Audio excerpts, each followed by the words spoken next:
Hi everyone. Last lecture में हमने magnetism start किया था और हम काफ़ी सारे टॉपिक्स कवर कर चुके हैं। आज के लेक्चर में हम कवर करेंगे force between two parallel straight current carrying conductors. होता क्या है, देखो लास्ट लेक्चर में आपने पढ़ा था कि एक करंट कैरिंग कंडक्टर की वजह से किसी पॉइंट पर अगर हमें मैग्नेटिक फील्ड निकालनी है तो उसके लिए फॉर्मूला होता है B is equal to mu naught I upon में 4πd sine alpha plus sine beta, जहाँ पर अल्फा है अपर एंड के साथ ये पॉइंट क्या एंगल बना रहा है और बीटा है लोअर एंड के साथ ये पॉइंट क्या एंगल बना रहा है। D इन दोनों के बीच में परपेंडिकुलर डिस्टेंस है, मतलब पॉइंट जहाँ पर मैग्नेटिक फील्ड निकालनी है और वायर के बीच का perpendicular distance is D। Clear है ये चीज़। और हमने ये भी पढ़ा था कि अगर कोई लॉन्ग वायर है, लॉन्ग वायर का मतलब इनफाइनाइट वायर, वहाँ पर हम अल्फ़ा और बीटा को 90 डिग्री लेते हैं, क्योंकि साइन अल्फ़ा प्लस साइन 92 हो जाएगा, मतलब साइन 90 प्लस साइन 92 हो जाएगा। तो यहाँ पर मैग्नेटिक फील्ड एक straight long current carrying conductor की वजह से जो आती है वो होती है म्यू नॉट आई अपॉन में 2πr। अभी जो आर्टिकल मैं आपको पढ़ा रही हूँ, मैं पढ़ा रही हूँ कि जब दो पैरेलल कंडक्टर्स आपस में पैरेलल रखे जाते हैं, मतलब दो कंडक्टर्स ये बहुत बड़े लॉन्ग लेंथ के कंडक्टर्स हैं और मैं इनको कुछ दूरी d पर एक दूसरे के सामने रख रही हूँ। मैं करंट की डायरेक्शन दोनों में सेम ले रही हूँ, मतलब इधर करंट की डायरेक्शन I1 है और इधर दोनों की डायरेक्शन सेम है। इधर करंट I1 फ्लो हो रहा है और इधर करंट I2 फ्लो हो रहा है। तो आपको पता है कि अगर किसी कंडक्टर में से करंट फ्लो हो रहा है तो अपने आसपास वो मैग्नेटिक फील्ड जनरेट करता है। बिल्कुल वैसे ही ये कंडक्टर के अंदर करंट फ्लो हो रहा है, इसके आसपास मैग्नेटिक फील्ड होगी और उस मैग्नेटिक फील्ड की डायरेक्शन हम कैसे निकालते हैं, right hand thumb rule use करके। क्लियर है। मतलब कि मैं अब ये बात बोल सकती हूँ कि ये जो सेकंड कंडक्टर है ये फर्स्ट कंडक्टर की मैग्नेटिक फील्ड में पड़ा है। और हमें पता है कोई भी कंडक्टर अगर एक्सटर्नल मैग्नेटिक फील्ड में होता है तो उस पर फोर्स लगता है अगर वो एक करंट फ्लो हो रहा है उसके अंदर। इस वायर सेकंड कंडक्टर में भी करंट फ्लो हो रहा है तो डेफिनेटली ये इसकी वजह से जो मैग्नेटिक फील्ड बनी है उसकी वजह से ये फोर्स एक्सपीरियंस करेगी। इन दोनों के बीच का डिस्टेंस है स्मॉल d, इन दोनों के बीच का डिस्टेंस है स्मॉल d। इस पूरी लॉन्ग वायर की वजह से मैग्नेटिक फील्ड हर पॉइंट पे d दूरी पर हर पॉइंट पे मैग्नेटिक फील्ड की वैल्यू होगी B is equal to mu naught I1 upon में 2πd, where d is distance between the wires. आप किसी भी पॉइंट को ले लो, इस पूरे वायर पे कहीं पर भी मैग्नेटिक फील्ड आपको निकालनी है तो ये इसकी वैल्यू होगी। हमने अभी पढ़ा है, अभी मैंने आपको बताया कि लास्ट लेक्चर में हमने यही करवाया था। ठीक है, तो दिस इज मैग्नेटिक फील्ड। क्योंकि इसका जो सोर्स है वो फर्स्ट वायर है तो मैंने इसलिए यहाँ पर लिख दिया B1 is equal to mu naught I1 upon में 2πd। अब इस मैग्नेटिक फील्ड की वजह से देखो, इसके द्वारा प्रोड्यूस की हुई मैग्नेटिक फील्ड की वजह से इस करंट कैरिंग कंडक्टर पे फोर्स लगेगा और वो फोर्स कितना होगा वो मैं आपको फॉर्मूला लिख कर देती हूँ। आपको पता है, हमने पढ़ा है फोर्स ऑन 2 ड्यू टू 1, मतलब this is first conductor and this is second conductor. तो सेकेंड पे फर्स्ट की वजह से जो फोर्स होगा वो होगा IL cross B, IL cross B। यहाँ पर I कौन सा करंट है जिस पे आपको फोर्स कैलकुलेट करना है। ये एक्सटर्नल मैग्नेटिक फील्ड पे इस पे आपको फोर्स कैलकुलेट करना है, तो यहाँ पर करंट जो होगा वो होगा I2। ध्यान रखना मैग्नेटिक फील्ड फर्स्ट की वजह से है और करंट किस में, आपको फोर्स किस पे निकालना है, सेकंड पे, इसीलिए I2। यहाँ पर मैग्नेटिक फील्ड कौन प्रोड्यूस कर रहा है, फर्स्ट, तो यहाँ पर आ जाएगा 1। अब यहाँ पर हम डायरेक्शन देखते हैं मैग्नेटिक फील्ड की।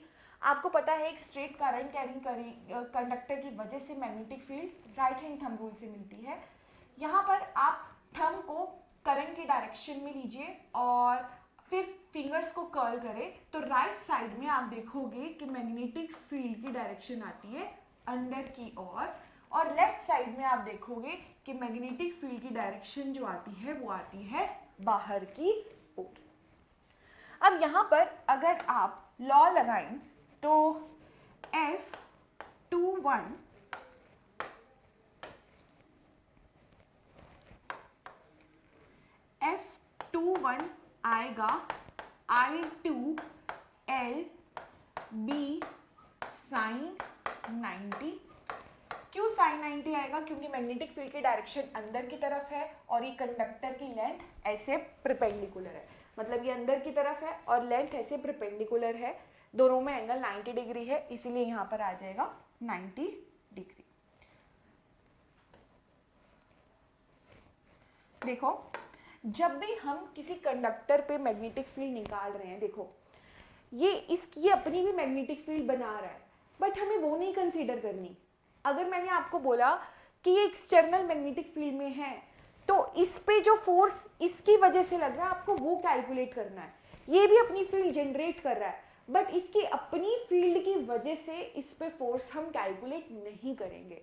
अगर यहीं पर आपको ये बोला होता ना कि ये एक कंडक्टर है, ये दो कंडक्टर्स हैं, ऐसे स्ट्रेट कंडक्टर्स हैं, लॉन्ग कंडक्टर्स हैं और मुझे यहाँ पर d/4 डिस्टेंस पे इनके बीच में d/4 डिस्टेंस पे जरा बताओ मैग्नेटिक फील्ड क्या होगी। तो यहाँ पर अगर आप फोर्स कैलकुलेट करोगे इस पॉइंट पे तो आप इस फील्ड की वजह से भी करोगे और इसकी वजह से भी करोगे। अगर यहाँ पर कोई चार्ज पड़ा है, मान लो मैंने आपको बोला इस पॉइंट पे मैग्नेटिक फील्ड बताओ, तो इस पॉइंट पे मैग्नेटिक फील्ड आप जो कैलकुलेट करोगे वो B1 की वजह से भी करोगे और B2 की वजह से भी करोगे और एडिशन आप बिल्कुल वैसे करोगे जैसे वेक्टर लॉज आपको पता है। जैसे यहाँ पर मैग्नेटिक फील्ड फर्स्ट वायर की वजह से होगी इनवर्ड्स और सेकंड की वजह से होगी आउटवर्ड्स, तो नेट मैग्नेटिक फील्ड में हम क्या करेंगे B1 माइनस B2। क्लियर है ये चीज? बट यहाँ पर जब आप एक वायर पे फोर्स निकाल रहे हो तो यहाँ पर मैग्नेटिक फील्ड सिर्फ फर्स्ट वायर की कंसीडर करोगे, सेकंड की कंसीडर नहीं करोगे। ध्यान रखना, आपको ये गलती नहीं करनी है।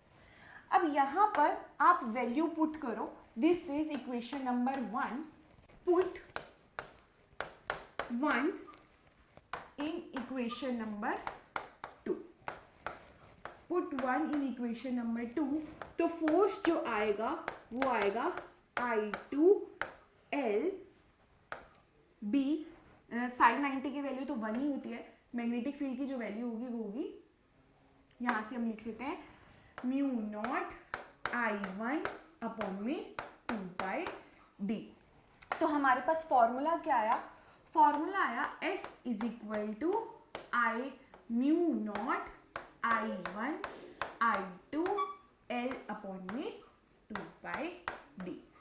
ये दो वायर्स के बीच का फोर्स होता है। अब इसकी डायरेक्शन जरा हम देखते हैं। देखो सेकंड की वजह से फर्स्ट की वजह से सेकंड पे जो फोर्स लग रहा है, फर्स्ट की मैग्नेटिक फील्ड की वजह से सेकंड पे जो फोर्स लग रहा है उसकी डायरेक्शन हमें यहां से मिलेगी, यहां से मिलेगी। कैसे पता लगेगा? L क्रॉस B, मतलब लेंथ के क्रॉस अपनी ऐसे पाम रखो, फिंगर्स रखो और कर्ल कर दो सेकंड वेक्टर की तरफ। तो ऐसे स्ट्रेट से आप मैग्नेटिक फील्ड की तरफ फिंगर को कर्ल करोगे तो ये जो फोर्स की डायरेक्शन मिलेगी ये डायरेक्शन होगी force on 2 due to 1, force on 2 due to 1, मतलब ये वायर इसको अपनी तरफ अट्रैक्ट कर रही है। जैसे ये वायर पे फोर्स लग रहा है इसकी मैग्नेटिक फील्ड की वजह से, वैसे ही फर्स्ट कंडक्टर पर भी फोर्स लगेगा सेकंड की मैग्नेटिक फील्ड की वजह से। बिल्कुल सेम तरीके से आप कैलकुलेट करोगे। यहाँ पर भी आपको जो मैग्नेटिक फील्ड लेनी है वो सेकंड की वजह से लेनी है, इसकी खुद की वजह से कोई मैग्नेटिक फील्ड आपको नहीं लेनी है। ये बात का आप ध्यान रखोगे।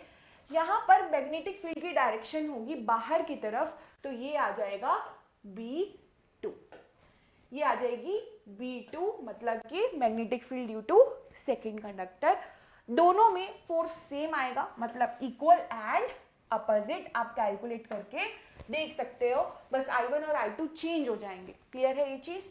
यहाँ पर ये फोर्स भी यहाँ इसके तरफ लगेगा, मतलब ये वायर भी इसको अपनी तरफ अट्रैक्ट कर रही है और ये वायर भी इसको अपनी तरफ अट्रैक्ट कर रही है, तो दोनों एक दूसरे को अट्रैक्ट कर रही हैं। तो कभी भी दो वायर्स, लॉन्ग वायर्स एक दूसरे के पैरेलल हैं, दोनों की डायरेक्शन, दोनों में करंट की डायरेक्शन सेम है, तो ये हमेशा एक दूसरे को अट्रैक्ट करेगी। सिमिलरली अगर आप ये देखोगे कि दो वायर्स की करंट की डायरेक्शन अपोजिट है, तो ये हमेशा एक दूसरे को रिपेल करेंगे। आप सेम फॉर्मुलेशन लगाकर बिल्कुल आसानी से ये फॉर्मूला कैलकुलेट कर सकते हो, आप डायरेक्शन बड़ी इजीली कैलकुलेट कर सकते हो। क्लियर है? पहले मैग्नेटिक फील्ड की डायरेक्शन निकालो, फिर फोर्स की डायरेक्शन निकालो, L क्रॉस B करके आप देखोगे कि अगर इनके बीच में जो करंट की डायरेक्शन है वो अपोजिट है, तो एक दूसरे को रिपेल करेंगी। क्लियर है? अब देखो यहाँ पर मैंने आपको फोर्स पे यहाँ मैंने बता दिया कि अट्रैक्शन फोर्स कैसा होगा, ये दोनों एक दूसरे को अट्रैक्ट करेंगी। आपको फोर्स तो ध्यान में रखना ही रखना है, आपको फोर्स पर यूनिट लेंथ भी फॉर्मूला ध्यान में रखना है, मतलब L लेंथ पे इतना फोर्स लग रहा है तो यूनिट लेंथ पे कितना लगेगा, F/L is equal to mu naught I1 I2 upon में 2πd। आई होप यहाँ तक आपको बिल्कुल क्लियर हो गया होगा।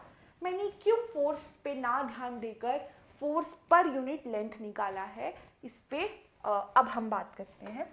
देखो ये जो फॉर्मूला मेरे को मिला है ना, ये दो इनफाइनाइट वायर्स की वजह से मिला है, दो इनफाइनाइट वायर की वजह से। अगर मान लो कि फर्स्ट वायर इनफाइनाइट है पर सेकेंड वायर इनफाइनाइट नहीं है, इसकी कुछ फाइनाइट लेंथ है, क्या अब ये वाला फॉर्मूला वैलिड होगा? क्या अब ये वाला फॉर्मूला वैलिड होगा इस पे? तो आंसर है नो। आपको इतना पता है, देखो एक तो लॉन्ग वायर है, इसकी वजह से पर यूनिट लेंथ पे क्या फोर्स है वो आपको पता है, ये पता है। अगर मैंने आपको बोला इसकी लेंथ तो L है, कैपिटल L है, इसकी लेंथ तो कैपिटल L है।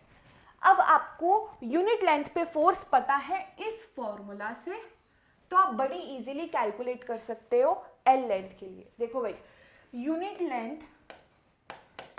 लेंथ के लिए जो फोर्स है वो है mu naught I1 I2 upon में 2πd। तो अगर मैंने आपसे पूछ लिया L लेंथ के लिए कितना फोर्स है, तो आ जाएगा आंसर L लेंथ के लिए mu naught I1 I2 upon में 2πd कैपिटल L, ये फोर्स होगा। अगर आप ये फॉर्मूला यूज करते, अगर आप ये वाला फॉर्मूला यूज करते तो गलत हो जाता। क्यों? क्योंकि यहाँ पर दोनों की लेंथ भी मैंने सेम ली थी, ये लॉन्ग वायर्स की लेंथ भी मैंने क्या ली थी, सेम ली थी। और यहाँ पर ये जो वायर थी सेकंड कंडक्टर वाली, इसकी लेंथ भी L थी। ये दो इनफाइनाइट वायर्स के लिए फॉर्मूला है। क्लियर है? अगर यहाँ दोनों में ये फॉर्मूला तभी वैलिड है या तो दोनों वायर इनफाइनाइट लेंथ की हो या दोनों में से एक इनफाइनाइट लेंथ की हो।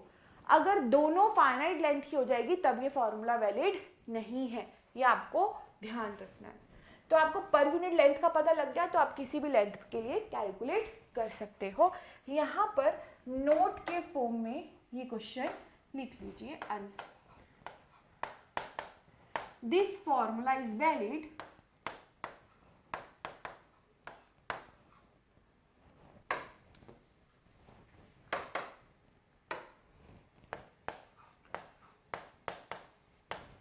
this formula is valid only when two or one of the conductor is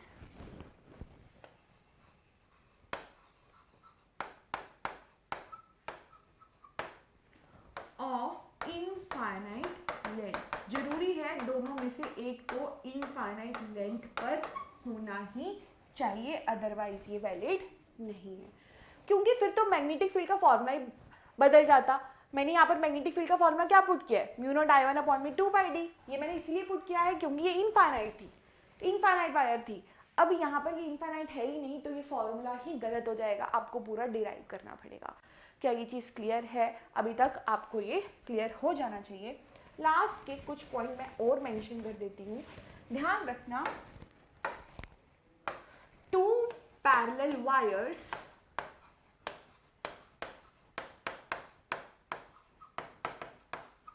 carry current in same direction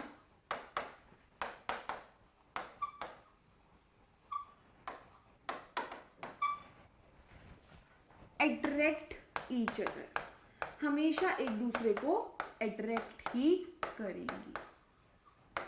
अगर दो वायर्स के बीच में करंट अपोजिट सेंस में है तो they will always repel each other. I hope ये पॉइंट आप लिख लोगे। when current is in opposite sense, current between two wire is in opposite sense, then both will repel each other.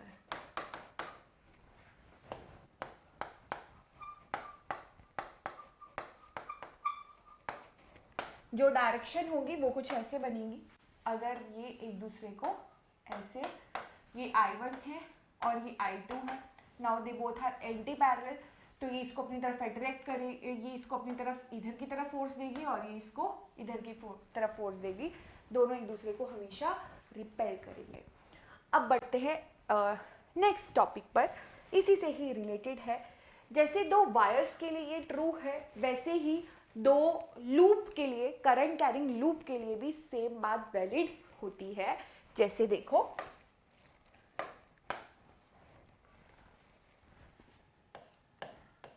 To loops, मान लो कि एक loop है और इसमें ये ऐसे, ये एक लूप है, ये ऐसे पड़ा है और इसके जस्ट सामने एक और लूप है, वो भी ऐसे पड़ा है। यहां पर ये करंट आप देखोगे ये ऐसे,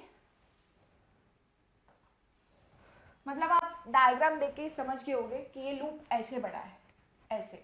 ये जो डॉटेड पार्ट है ना, ये डॉटेड पार्ट जो अभी दिख रहा होगा आप लोगों को, ये डॉटेड पार्ट पिछले वाला पार्ट दिखा रहा है और ये वाला भी पिछले वाला पार्ट दिखा रहा है, सॉलिड लाइन आपको आगे वाला पार्ट दिखाती है। क्लियर है ये चीज? देखो, अगर इन दोनों में करंट सेम डायरेक्शन में है, मतलब सेम सेंस में है, जैसे इसमें भी करंट इस सेंस में है और इसमें भी करंट ऐसे इस सेंस में, दोनों सेम डायरेक्शन में है, तो ये दोनों भी एक दूसरे को अट्रैक्ट करेंगे, ये दोनों भी एक दूसरे को अट्रैक्ट करेंगे। बिल्कुल सेम पैरेलल वाला जो वैलिड है, पैरेलल कंडक्टर्स के लिए जो वैलिड है, वही दो लूप करंट कैरिंग लूप के लिए भी वैलिड है। अगर इनमें जो करंट है वो अपोजिट सेंस में होता तो ये दोनों एक दूसरे को रिपेल करती। क्लियर है ये चीज? आई होप ये आपको लिखवाने की जरूरत नहीं पड़ी। ठीक है, नेक्स्ट टॉपिक जो आज हम कवर कर रहे हैं वो है एम्पियर्स लॉ, और आई थिंक ये लास्ट ही होने वाला इस चैप्टर का। अच्छे से इस पे करेंगे, इस पे क्वेश्चंस पूछे जाते हैं। देखो,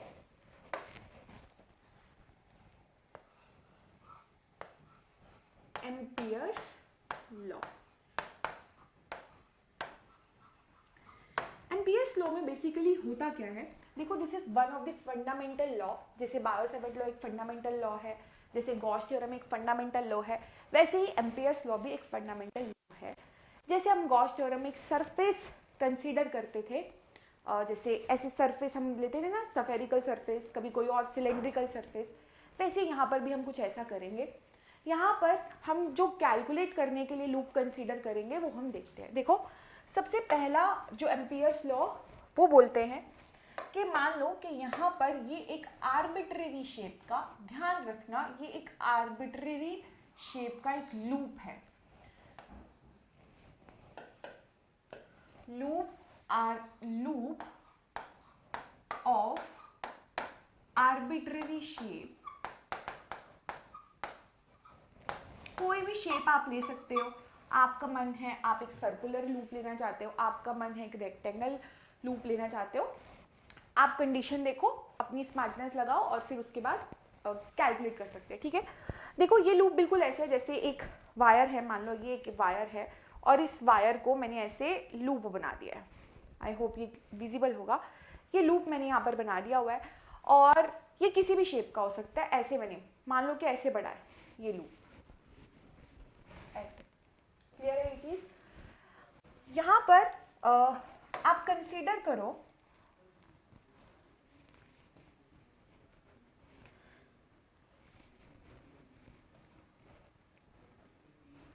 देखो लूप बनाने के बाद नेक्स्ट चीज जो आपको करनी है वो इसकी सेंस ऑफ रोटेशन देखना है।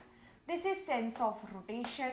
अगेन इसको आप अपनी मर्जी से ले सकते हो। आप इसको क्लॉकवाइज लेना चाहते हो तो क्लॉकवाइज लो, एंटी क्लॉकवाइज लेना चाहते हो तो इसको एंटी क्लॉकवाइज लो। ये कोई करंट नहीं है, ध्यान रखना, ये कोई भी करंट नहीं है भाई, ये एक इमेजिनरी लूप है। यहाँ पर मैं लिख देती हूँ ये एक इमेजिनरी लूप है, इसके अंदर कोई भी करंट फ्लो नहीं हो रहा है। क्लियर है। ये सेंस ऑफ रोटेशन आप क्लॉकवाइज लो, एंटी क्लॉकवाइज लो, आपकी मर्जी है। लेते हुए आपको ध्यान रखना है मैग्नेटिक फील्ड की डायरेक्शन क्या होगी। अब मैग्नेटिक फील्ड किसकी, मान लो कि यहाँ पर एक वायर है और वायर ऐसे पड़ी है, जैसे ये लूप था ना, इस लूप के अंदर मैग्नेटिक वायर है वो ऐसे जा रही है, ठीक है, पेनिट्रेट कर रही है। तो एक वायर में मान लो करंट बाहर की तरफ है, ऐसे करंट बाहर की तरफ आ रहा है, क्लियर है, और दूसरी वायर में करंट अंदर की तरफ जा रहा है। इसको मैं बोलूंगी I1 और इसको मैं बोलूंगी I2। अब एक वायर आप लूप के बाहर भी, एक वायर आप लूप के बाहर भी कंसीडर करो, जैसे यहां पर होगी, और इसको आप लो I3, ये I3 है। अब मुझे क्या करना है, इस लूप के along magnetic field integral calculate करना है। देखो होगा क्या, मैं यहाँ पर एक dl मानकर चलूंगी। dl मतलब एक एलिमेंट लूंगी और आपको मैंने लास्ट लेक्चर में बता दिया है कि जो dl है उसकी डायरेक्शन होती है टेंजेंट टू दी लूप। तो अगर ये dl है,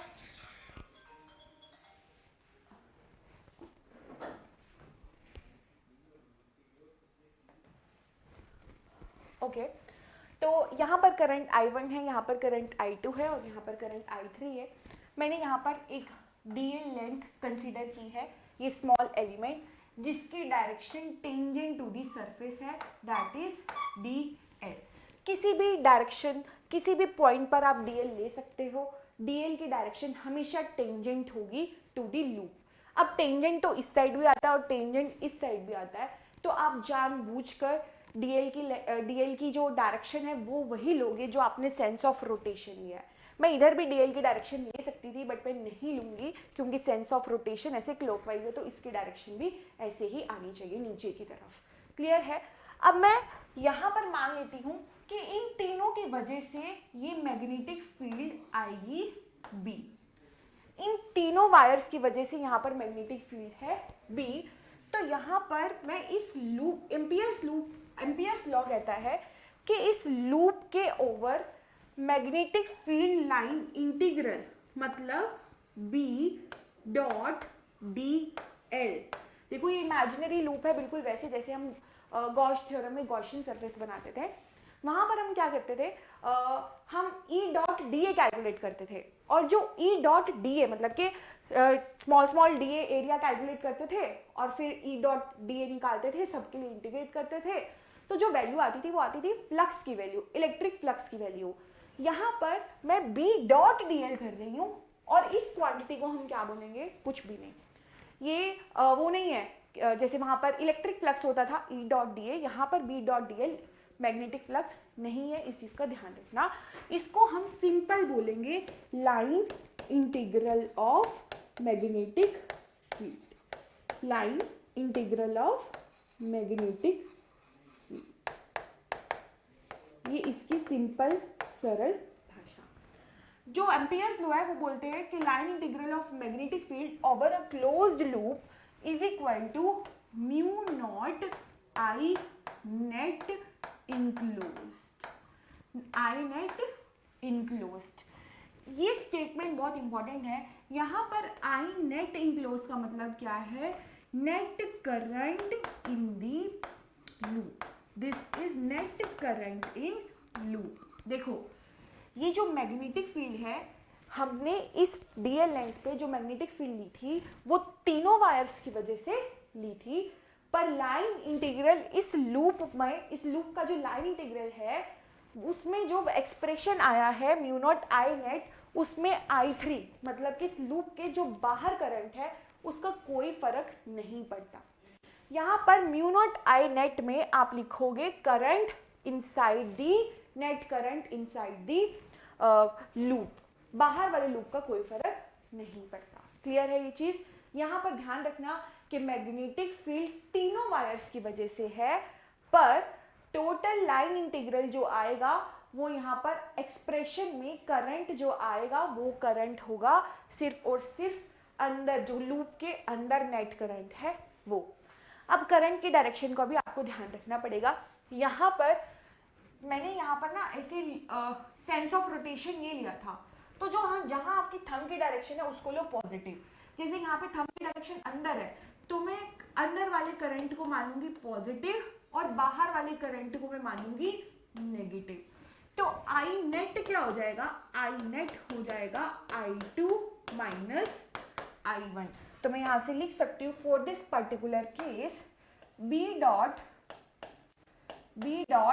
DL is equal to mu naught I2 minus I1। ध्यान रखना इस चीज का। ये मैग्नेटिक फील्ड जो है ये ड्यू टू ऑल वायर्स है, पर एक्सप्रेशन में ये जो करंट है ये करंट सिर्फ और सिर्फ आपको अंदर वाला ही कंसीडर करना है। आई होप आपको ये चीज़ क्लियर हो गई होगी। अब इसकी एप्लीकेशंस हम पढ़ते हैं। इसकी एप्लीकेशंस हम इसको यूज़ कैसे करेंगे? देखो हम मान लो मुझे किसी भी वायर की वजह से मैग्नेटिक फील्ड कैलकुलेट करनी है तो मैं बड़े इजीली कर सकती हूँ। उसके पास सबसे पहला स्टेप मैं क्या करूँगी? एक एम्पियर्स लूप ड्रॉ करूँगी, फिर वहाँ पे सेंस ऑफ रोटेशन डिसाइड करूँगी, और सेंस ऑफ रोटेशन डिसाइड करते हुए मैं ध्यान रखूँगी कि मुझे वही डायरेक्शन लेनी है जिस डायरेक्शन में मैग्नेटिक फील्ड है।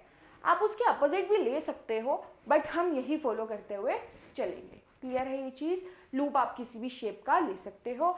फिर वहाँ पर आप ये फॉर्मूला लगाओ। जब आप ये फॉर्मूला वहाँ पर लगा दोगे तो फिर वहाँ पर B डॉट DL कैलकुलेट करो और mu naught I net current आपके पास आ जाएगा।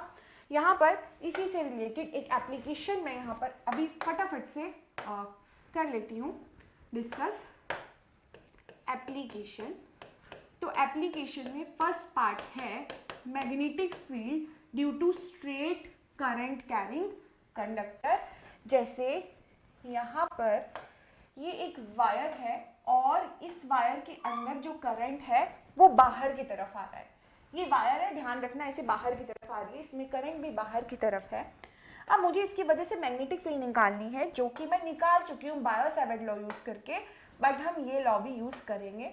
मैंने क्या किया, इसके आसपास सबसे पहले एक लूप ड्रॉ किया। अब ये लूप आपकी मर्जी है, आप कोई भी शेप का ले सकते हो। क्यों मैंने इस शेप का लिया ये मैं आपको नेक्स्ट डिस्कशन में करूंगी। ये जो लूप है इसकी जो रेडियस है वो मैंने स्मॉल r ले लिया। क्लियर है? अब इसकी सेंस ऑफ रोटेशन डिसाइड करो। सेंस ऑफ रोटेशन वही होगी जो डायरेक्शन मैग्नेटिक फील्ड की होगी। इस लूप की वजह से करंट बाहर है तो मैग्नेटिक फील्ड की डायरेक्शन होगी एंटी क्लॉकवाइज, इसकी डायरेक्शन होगी एंटी क्लॉकवाइज। तो मुझे यहाँ पर एक स्मॉल एलिमेंट dl लेना है। इसकी डायरेक्शन भी बच्चों मैंने आपको बताया कि इसकी डायरेक्शन वही होगी जो डायरेक्शन होगी करंट की, मैग्नेटिक फील्ड की, सॉरी। तो dl की डायरेक्शन भी यही, बी की डायरेक्शन भी यही। तो यहाँ पर जब मैं एम्पियर्स लॉ लगाऊंगी, ऑन अप्लाइंग एम्पियर्स लॉ, तो लेफ्ट हैंड साइड को पहले लिखो B dot D L. I hope मैंने यहाँ पर वेक्टर लगाया हो, हाँ लगाया है, बी डॉट डी एल। ये बी डॉट डी एल क्या होगा, B D L cos theta. यहाँ पर थीटा तो जीरो ही हो जाएगा क्योंकि मैग्नेटिक फील्ड और डी एल की लेंथ पैरेलल है, तभी मैंने कैलकुलेशन इजी करने के लिए मैंने दोनों की डायरेक्शन सेम ली थी। तो ये हो जाएगा B D L cos zero.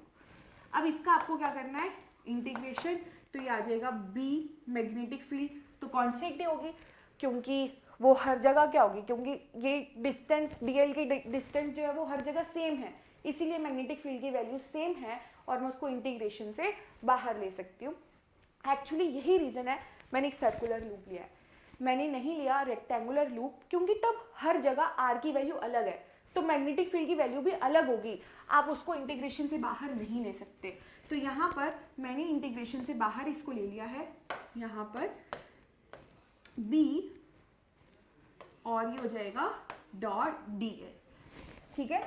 अब ये आ जाएगा B और डी एल, मतलब ये सभी डी एल को इंटीग्रेट कर दोगे तो ये पूरी लेंथ जो आएगी वो आएगी 2 पाई आर, तो ये हो जाएगा 2 पाई आर। अब आपको पता है एम्पियर्स लॉ क्या कहता है, एम्पियर्स लॉ कहता है B dot D L is equal to mu naught I net enclosed.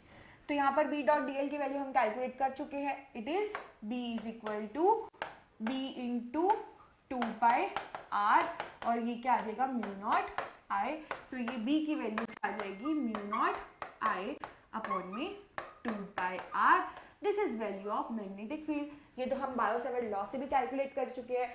ये जो मैग्नेटिक फील्ड की वैल्यू आई है, ये वैल्यू आई है एक लॉन्ग इनफाइनाइट वायर। तो यहाँ पर ये वैल्यू वही है लॉन्ग इनफाइनाइट वायर, मतलब ये जो वायर मैंने कंसीडर की थी ये एक लॉन्ग इनफाइनाइट वायर थी, लॉन्ग इनफाइनाइट वायर।